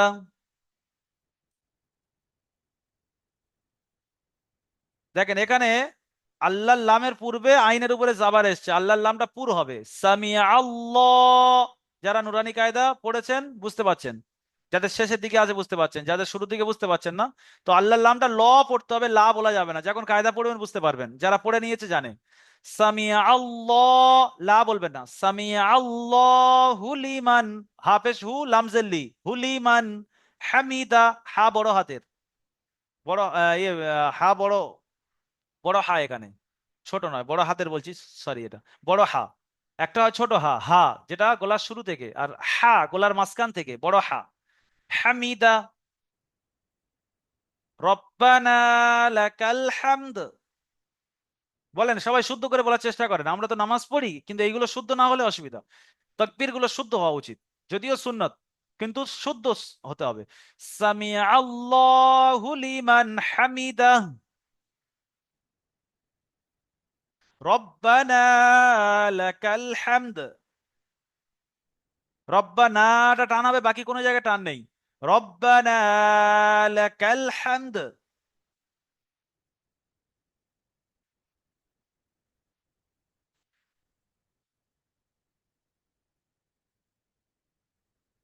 তারপরে সেজদার তাসবিহ, সুবহানা রাব্বিয়াল আ'লা। সুবহা, এই হাটা টান দেবেন, রব্বিয়াল আ'লা। এখানে হামজা আইন জাবার আ, এখানে আইনটা সাকিন, আ'লা। বলেন আমার সঙ্গে সঙ্গে বলেন, সুবহানা রাব্বিয়াল আ'লা। দুই সেজদার মাঝখানে দোয়া, রব্বিগ ফিরলি, বা আল্লাহুম্মা গফিরলি বলতে পারেন, বা রব্বিগ ফিরলি বলতে পারেন, রব্বিগ ফিরলি। কেউ কেউ আছে এই পুরোটা বলে না, শুধু রব্বিক ফিরলিটা তিনবার বলে, যে পুরো দোয়াটা মুখস্থ নেই, শুধু রব্বিক ফিরলি, রব্বিক ফিরলি, রব্বিক ফিরলি। তার মানে কি হলো? আমি তিনবার আল্লাহর কাছে বললাম আল্লাহ আমাকে ক্ষমা করে দেন, আয় আল্লাহ আমাকে ক্ষমা করে দেন, নামাজের মধ্যে দোয়া পড়ছি আমি। ওই রকম আপনি ধরুন সেজদাতে গিয়ে সেজদার তাসবিহ তিনবার পড়লেন, পড়ে আপনি একাকী নামাজের ক্ষেত্রে বলছি, যখন একা পড়বেন তখন, যখন ইমাম সাহেব হবেন তখন তো হবে না, তখন আপনি সেজদাতে গিয়েও এই দোয়াটা পড়তে পারেন, রব্বিগ ফিরলি। সেজদাতে গিয়ে দোয়া করা যায় কিন্তু সেটা আরবিতে হতে হবে, যেন বাংলাতে বলেন না ও আল্লাহ আমাকে ক্ষমা করে দাও। সেজদাতে গিয়েও আল্লাহর কাছে দোয়া চাওয়া যায়, সেটা যেন আরবিতে হয়, যে রব্বিগ ফিরলি, রব্বিগ ফিরলি। আমি সেজদাতে গিয়ে আল্লাহর কাছে কি চাচ্ছি? কন্দন করে করে আমি আল্লাহর কাছে ক্ষমা চাচ্ছি, যে আল্লাহ আমি অবশ্যই গুনাহগার, আমার ক্ষমা করে দেন। সেজদাতে গিয়েও বলা যায় এটা। সেজদাতে গিয়ে অন্য দোয়াও আপনি বলতে পারেন, সেটা যেন আরবি থেকে হয়। সেজদাতে গিয়ে দোয়া চাওয়া যায় নফল নামাজে। আপনি নফল নামাজটা সেজদাতে গিয়ে আল্লাহ রসুল সাল্লাহ সাল্লামের ব্যাপারে শুনেছেন যে সাজদাতে গিয়েছে আর ওঠে না, তারপরে ভাবছে যে হয়তো এই সেজদাতে উঠে গিয়েছে, তার দ্বিতীয় সেজদা তাড়াতাড়ি করবে। একটা সাহাবী নামাজে অংশগ্রহণ করেছিল, এই ব্যাপারটা শুনেছেন। তারপর দ্বিতীয় সেজদায় গিয়ে ওই রকম লম্বা, তারপরে সেজদাতে উঠে কেরাতে একটা সূরা শেষ করেছে, সূরা বাকারা। বাকারার পরে মনে করছে বাকারাটা শেষ হয়ে গেল না, আর পড়বে না, ফের ধরেছে সূরা আল ইমরান। আল ইমরান শেষ হয়ে গেছে, ফের বলছে এটা হয়তো শেষ, ফের লম্বা। তার নামাজ, নফল নামাজ যত লম্বা করতে পারেন, যত রুকু লম্বা, যত সেজদা লম্বা, যতটুকু সম্ভব হয়। আপনার থেকে যতটুকু সম্ভব। পা ফুলে যাওয়ার ব্যাপারে শুনেছেন না? নামাজ পড়তে পড়তে পা ফুলে গিয়েছে, মানে কত বড় নামাজ ছিল। মানে নামাজের মধ্যে দাঁড়িয়ে এতটা মজা পেয়ে যেত যে নামাজ কত ঘন্টা হচ্ছে কত মিনিট হচ্ছে এদিকে কোনো খেয়াল থাকতো না। এটা কখন আসবে? যখন আপনি প্রত্যেকটা জিনিস শুদ্ধভাবে পড়ার চেষ্টা করছেন। এই আমি সুবহান রাব্বিয়াল আযম, সুবহান সুবহান সুবহান সুবহান, কি এটা রুকুত তাসবিহ। আপনি শুনে দেখবেন আপনার সাথী ভাই যারা এখানে মস্ক করছেন না, আপনার যারা নামাজ পড়ে, শুধু পাশে দেখবেন যে আমার পাশে যে নামাজ পড়ছে সে যেন জানে আমার দোয়া মুখস্থ আছে, শুধু শুনবেন মানে এটা টাচ দিচ্ছে যে আমি রুকুত তাসবিহ জানি। বুঝতে পারছেন? আপনাকে শোনাচ্ছে আপনার পাশে থেকে, আপনাকে শোনাচ্ছে যে আমি রুকুত তাসবিহ জানি। কিন্তু যদি বলা হয় ভাই এটা শুদ্ধ করে বলো, জানে না। তা আপনাদের নিয়ে ওই জন্য এইসব জিনিসগুলো মস্ক করাচ্ছি, যেগুলো এটা বেসিক অন্তত জানা দরকার। আর এই জানার পরে আপনাদের কাছে মাসনুন দোয়ার কিতাবও আছে, ভিডিওও যাচ্ছে, সেই ভিডিওগুলো আমাদের ইউটিউবে গিয়ে মাসনুন দোয়ার লিস্ট আছে, পুরো মাসনুন দোয়ার সব একটা একটা ভিডিও আছে। এবং ওই কিতাবটার পিডিএফও আপনারা পেয়েছেন, মাসনুন দোয়ার পিডিএফ সবার গ্রুপে আছে। হয়তো এখন বলবে অনেক ভাই আমার নেই, কিন্তু গ্রুপে সবার দেওয়া আছে, হয়তো আপনি লক্ষ্য করেননি। মাসনুন দোয়া প্রথম দিন যেদিন দিয়েছিল, প্রথম কালিমা, সেই দিন ওখানে মাসনুন দোয়ার পিডিএফও দেওয়া ছিল। ওই মাসনুন দোয়ার পিডিএফ অনুযায়ী আমাদের লিস্ট অনুযায়ী দোয়াগুলো যায়। তাহলে ওই এদের সাথে আমাদের পার্থক্য কি হবে? আমরা আমাদের আওয়াজ পাশের লোক পাবে না, কিন্তু আমরা শুদ্ধ পড়ছি। আর যারা ওই সিসি করছে, আমি এটা অবশ্যই জানি যে ওরা অশুদ্ধ পড়ে, শুধু এটা পাশের লোকে শোনায় যে আমার রুকুত তাসবিহ মুখস্থ আছে। আর আমরা আওয়াজ পাশের লোকে শোনাবো না, কিন্তু আমরা শুদ্ধ পড়বো। ওদের থেকে আমাদের পার্থক্য এটা। আমাদের মধ্যে ইখলাসিয়াত থাকবে, নামাজটা আল্লাহর জন্য পড়ছি, কারো শোনানোর জন্য নয়। আর তাদের শুধু সিসি আওয়াজ শুনবেন পাশ থেকে। এটা আমি রিয়েল বলছি, আমরা নামাজ পড়ি তো মসজিদে, আমরা দেখেছি আমাদের আওয়াজ লোক পায় না, কিন্তু আমরা অশুদ্ধ কি পড়ি। কিন্তু পাশের লোকের এটা দেখাচ্ছে, হুজুরের পাশে নামাজ পড়ছি মানে হুজুরের এটা জানিয়ে দিই যে আমার রুকুত তাসবিহ সেজদাত তাসবিহ সব জানা আছে।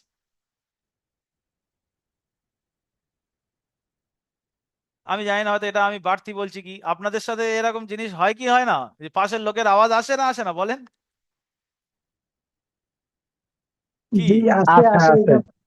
এটা হয় তো এটা। আসে আচ্ছা, আমি জি আছে আছে। যত আছে নামাজ পড়ি তো তখন নামাজে জমাতে নামাজ পড়ি তখন হয় তো এরকম। অনেক দিন জিনিসটা শুনেছি। এরকম করা হয়। এই হুজুর জি পাশে নামাজ হুজুর পড়লে আওয়াজ আসছে। আচ্ছা। একটা নতুন খেলায় লঞ্চ হুজুর হয়েছে, একটা কাদের হুজুর কাদের একটা কথা ছিল হুজুর। হুজুর আমার একটা হুজুর, কথা ছিল, আমি আশরাফ বলছি। হুজুর তোমার আমার যে সূরা, তোমার যে কটা দোয়া নামাজের যে সূরা গুলো, আমাকে কি রেকর্ডিং গুলো তোমরা যেটা বললে যে সবকিছু আছে, কিন্তু আমি তো খালি পাচ্ছি তোমার ফটো, তো তোমার খালি পড়ার জন্য, কিন্তু পড়ছে না। সপ্তাহে একটা করে দেওয়া হয়, ওতে আমি পড়ি এবং ভিডিও থাকে। আর যেটা দোয়া কিতাব আছে ওটা শুধু কিতাবটা পাবেন, ওতে আমার ভিডিও পাবেন না। সপ্তাহে শনিবার না আমি তো সকালবেলা একটা করে যায়। আমি তো হুজুর পড়তে পারি না, না হুজুর, আমি তো পড়তে পারি না, কিন্তু আমার যে ওইগুলো ওই যে ফটোগুলো আছে ওইগুলোতে আমি তো পড়তে পারি না। ফটোগুলো ইউটিউবে পড়তে পাবে ইউটিউব। আরে শনিবার সকালে করে আমার ভিডিও যায়, একটা করে, একটা মাসনুন দোয়ার ভিডিও যায়, ওই ভিডিওটা দেখে দেখে মুখস্থ করে নেবেন। হুজুর একটা কথা বলতাম। জি জি যার যা হুজুর কথা আছে, আমি আর কথা নিতে পারছি না। আমার 10টায় থেকে ক্লাস আছে, আপনাদের বলে দিচ্ছি। আমি একটা নতুন ক্লাস লঞ্চ হয়েছে, তাদের প্রায় 750 মানুষ অ্যাড আছে। তাদেরকে আপনার সঙ্গে নিয়ে, আপনাদের সাথে নিয়ে আসিনি, আপনাদের আলাদা এনেছি, তাদেরকে আলাদা নিয়ে আসবো। 30 তাদের সেকেন্ড হুজুর, তো সেই জন্য মাত্র তাদের টাইম দেওয়া আছে 10টায়। আমার আমি 9টা আবু সিদ্দিক 58 হয়ে বলছি। গিয়েছে, তাদের লিঙ্ক দিতে আরে ভাই চুপ করেন, একটা কথা বলছি তো। আবু সিদ্দিক বলছেন, তা কি হয়েছে, একটু চুপ করেন বলছি।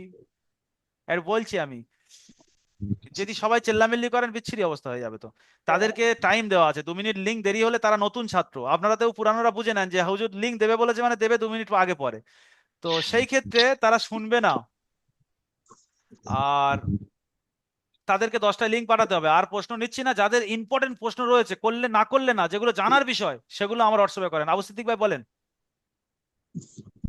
না পরে বলবো, পরে বলবো। আচ্ছা, 9টা 58 59 হয়ে গেছে, আমি বেরিয়ে যাচ্ছি। আপনারা যাদের প্রশ্ন নিতে পারেনি লাইভে ক্ষমা দৃষ্টিতে দেখবেন, কিন্তু ওদের প্রশ্নগুলো আমার হোয়াটসঅ্যাপে করার জন্য বলছি, ঠিক আছে? কতগুলো ছাত্র বললেন হুজুর? আচ্ছা হুজুর ঠিক আছে। না, এবারে যেটা অ্যাড হয়েছে প্রায় হুজুর 750 থেকে 800 মতো, এই নতুন যাক ক্লাস। ইনশাআল্লাহ আল্লাহ হেদায়েত দান করুক আপনাদেরকে। আচ্ছা, সবাইকে সহযোগিতা। আসসালামু জি আলাইকুম। হুজুর, তাহলে আপনারা ফজরের সবাই, সুন্নতটা বাকি আছে বুঝি। জি মেলা জন আসবে তাহলে। ফজর ফজরের ওই জামাতে পড়ার পরে সুন্নতটা যে ছেড়ে গেছিল, সেই সুন্নতটা কোন টাইমে পড়বো সেটাই বাকি থেকে তারপরে গেছে। পড়ে দেবেন, সঙ্গে সঙ্গে যদি ওয়াক্ত থাকে পড়ে দেবেন, মকরু ওয়াক্ত আসার আগে পড়ে দেবেন। জি জি। ঠিক আছে। আসসালামু আচ্ছা, আলাইকুম। যদি কোনো কথার দ্বারা কেউ কষ্ট পেয়ে থাকেন অবশ্যই ক্ষমা দৃষ্টিতে দেখবেন, এবং যাদের প্রশ্ন নিতে পারেনি ক্ষমা দৃষ্টিতে দেখবেন। আর সবাই অন্তর থেকে মাফ করে দেবেন, কোনো জিনিস কেউ বাকি রাখবেন না, কেন হায়াত মউত আল্লাহর হাতে। আজকের আপনাদের সঙ্গে কথা বলছি, কালকের আপনাদের সঙ্গে মোলাকাত হবে কি জানি না। এখন কেউ যদি কোনোভাবে কষ্ট পেয়ে থাকেন অবশ্যই ক্ষমা দৃষ্টিতে দেখবেন, ঠিক আছে? আমাদেরকে ক্ষমা করে দিন, টাকাটা যদি কেউ ধরে তাহলে তো অসম্ভব। জি, ঠিক আছে। আমাদের আমাদের বেয়াদবি মাফ করবেন। জি না, ঠিক আছে, কোনো অসুবিধা নেই।